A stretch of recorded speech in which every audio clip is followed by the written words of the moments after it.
There are places on Earth that hold on to their stories not as silent ruins but as living, breathing presences. The stones of Luxor remember the footsteps of priests and pharaohs. Luxor, in southern Egypt, is more than a city, it's a library of sandstone and granite. Every pillar, carving and tomb is a chapter in a story stretching back thousands of years. To walk here is to step into history itself, surrounded by echoes of a civilization that believed in eternity. Luxor is the greatest open-air museum on the planet. Imagine a museum without walls where the exhibits stand exactly where ancient hands placed them. The sky is its ceiling, the desert its floor, and the Nile its life-giving corridor. Here, the past isn't something you observe, it's something you enter. The weight of centuries hums beneath the surface of modern life. Once known as Thebes, Luxor was the capital of a vast empire and the epicenter of religious and political power. Pharaohs ruled as living gods, building monuments so ambitious they still humble us today. They built not for a lifetime but for eternity, carving their legacies into the landscape. This journey into Luxor is more than a tour of monuments, it's an exploration of the human spirit and our quest for meaning. As we walk through its temples and tombs, we follow in the footsteps of giants. We piece together a world that, though ancient, still has much to teach us. Let the journey begin. Step out of your time and into the world of the pharaohs. Enter the heart of Luxor, the whispering city. Here, every stone has a story, and every visitor becomes part of its living history. Luxor sits on the east bank of the Nile, about 500 kilometers south of Cairo. In ancient times it was Waset, city of the scepter, later known as Thebes. For over 1,000 years it was Egypt's capital and the heart of a sprawling empire. The Nile dictated life here, its annual flood bringing rich silt and prosperity. The river was a sacred highway, dividing the land of the living on the east bank from the land of the dead on the west. The east bank bustled with life and commerce and grand temples like Karnak and Luxor. The west bank became sacred ground for tombs and mortuary temples. Today, modern Luxor is built atop these ancient foundations. Horse-drawn carriages share the streets with cars, and vibrant markets fill the air with color and energy. Ancient columns peak between modern buildings, and the entrance to Luxor Temple stands at the city's heart. In Luxor, the ancient world is never far away. It's a constant companion to the present. Here, past and present walk side by side. Prepare to feel small.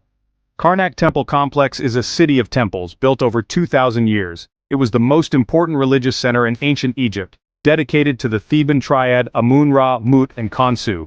Covering over 100 hectares, Karnak is the largest religious building ever constructed. The colossal pylons and vast courtyards overwhelm the senses. The great hypostyle hall, with 134 massive columns, is a forest of stone, each pillar covered in intricate carvings. Every pharaoh wanted to leave their mark here, turning Karnak into a historical document in stone. The temple was not just for worship, it was an economic and administrative powerhouse. Walking through Karnak is like peeling back layers of time, from towering obelisks to sacred lakes. The air hums with forgotten energy. Standing in the hypostyle hall, you feel awe. This was the earthly home of the gods. Its power can still be felt today. Entering Karnak is a journey from chaos to the sacred. The Avenue of ram-headed Sphinxes leads you toward the temple, guardians of the divine. Passing the first pylon, you enter the great court, once open to the public during festivals.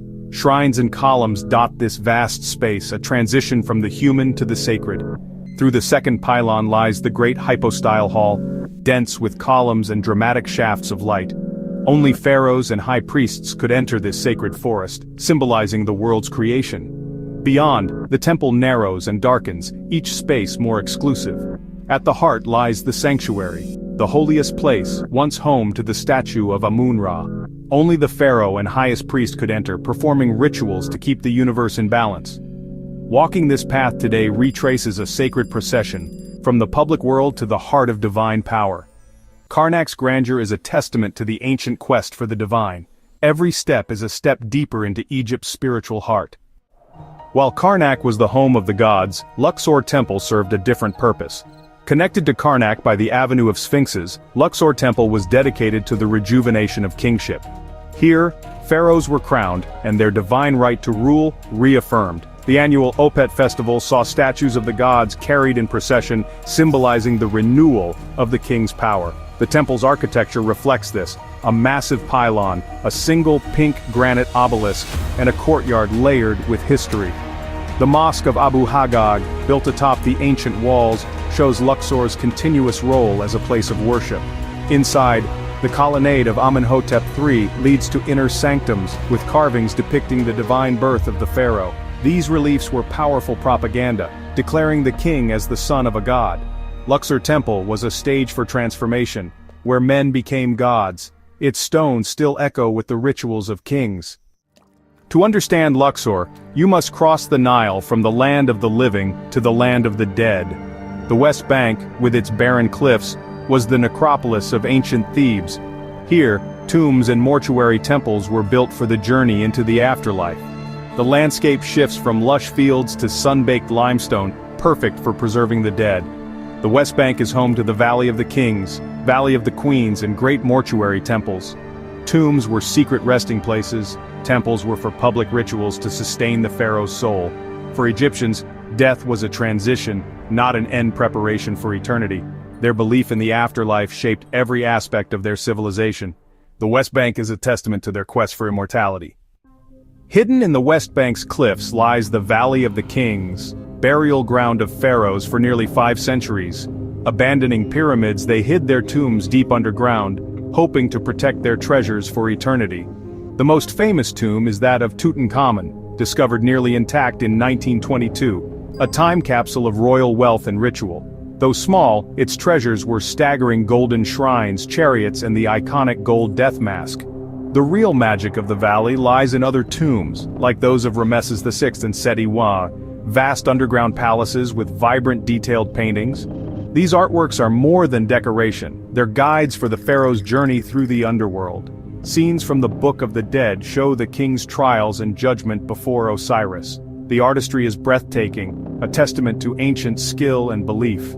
To walk these tombs is to enter the Egyptian vision of eternity. Here the promise of rebirth is painted on every wall. Rising from the cliffs, the mortuary temple of Hatshepsut is one of Egypt's most stunning monuments. Designed by Senenmut, it reflects the ambition of Hatshepsut, a woman who became pharaoh. She claimed the throne as regent, then as king, legitimizing her rule with statues and reliefs showing her as a traditional pharaoh. The temple Djeser Djeseru tells her story, her divine birth, her reign, and her famous expedition to Punt. These carvings showcase a time of peace and prosperity. After her death, her stepson tried to erase her from history, but her temple survived. Archaeologists have pieced her story back together. Today, her temple stands as a tribute to a queen who ruled as king. Hatshepsut's legacy endures in stone, defying tradition and time. Her story is carved into the very cliffs of Luxor. Amid green fields, 2 colossal stone figures rise, silent guardians of a vanished temple. These are the Colossi of Memnon, statues of Amenhotep III, each carved from a single block of sandstone. Once they stood at the entrance to Egypt's largest mortuary temple, now lost to time and the Nile's floods. Only these giants remain, weathered but enduring. The Greeks mistook them for Memnon, a hero of legend, and after an earthquake, one statue sang at dawn, a phenomenon that drew ancient tourists. The sound was natural, but the legend stuck. The statues have witnessed millennia of change, empires rising and falling. They sit in silent majesty, reminders of lost wonders. To stand before them is to feel the weight of history. The colossi are eternal sentinels of a forgotten kingdom. Luxor is a city where 2 worlds meet: the silent grandeur of the pharaohs and the vibrant life of modern Egypt. Here you can wander ancient temples in the morning and haggle in bustling markets by afternoon. A cruise on the Nile aboard a felucca connects you to the timeless rhythm of the river. As the sun sets, Luxor glows with the same golden light seen by ancient eyes. The city's souks are alive with scents, colors, and sounds, a living heritage. The people of Luxor are proud custodians of their past, living in the shadow of awe-inspiring monuments. History here is not frozen. It's alive and breathing. The stones of Luxor speak to us, reminding us of human creativity and belief. To visit Luxor is to be changed, to find your place in humanity's unfolding story. The whispers of the pharaohs linger on the desert wind. Come and listen.